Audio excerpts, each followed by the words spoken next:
So இப்போ நம்ம பார்க்க போகிறது இன்வெஸ்ட்மெண்ட் ஹரிசான், அதாவது முதலீட்டு காலம் வந்து எவ்வளோக்கு எவ்வளோ வந்து எந்தெந்த ஃபண்டுகளில் நம்ம போடுறப்போ வரும் அப்படிங்கிறத பற்றி பார்க்கலாம்.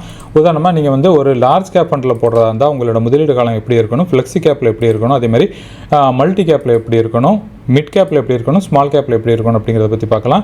சப்போஸ் நீங்கள் லார்ஜ் கேப்பில் முதலீடு பண்ணுறதா இருந்தால், அதாவது இந்தியாவோட இருக்கிற டாப் 100 நிறுவனங்களில் முதலீடு பண்ணுறதா இருந்தால் உங்களுக்கு குறைந்தபட்சமாக வந்து ஒரு 3லேருந்து 5 வருடம் இருந்துச்சுன்னா அப்படிப்பட்ட திட்டங்களை முதலீடு பண்ணலாம்.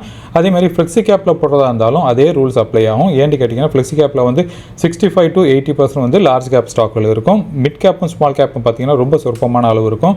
ஸோ அப்படி இருக்கிறப்ப வந்து இதற்கு முதலீடு காலம் வந்து 3லேருந்து 5 வருடம் இருந்துச்சுன்னா இப்படிப்பட்ட திட்டங்களை முதலீடு பண்ணலாம். மல்டி கேப்பை பொறுத்த வரைக்கும் பார்த்தீங்கன்னா லார்ஜ் கேப்பில் 25%, மிட் கேப்பில் ஒரு 25%, அப்புறம் ஸ்மால் கேப்பில் ஒரு 25% முதலீடு பண்ணுவாங்க. பாக்கி இருக்கிறது வந்து ஃபண்ட் மேனேஜர் என்ன தீர்மானிக்கிறாரோ அதற்கு தகுந்த மாதிரி அவர் முதலீடு பண்ணுவார்.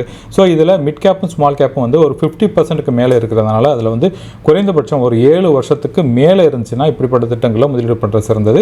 அதே நேரத்தில் மிட் கேப் ஃபண்டில் நம்ம எவ்வளோ காலம் முதலீடு பண்ணணும் அப்படின்னு கேட்டிங்கன்னா, ஸோ மிட் கேப்பில் முதலீடு பண்ணுறப்ப நமக்கு அதோட வளர்ச்சிங்கிறது அக்ரெசிவாக நமக்கு கிடைக்கும். அதே நேரத்தில் பங்கு சந்தையோட ஒரு வாலட்டிலிட்டி இருக்கிறப்ப மிட் கேப்பும் ஸ்மால் கேப்பும் பெரிய அளவில் சரிகிறதுக்கு வாய்ப்பு இருக்குது.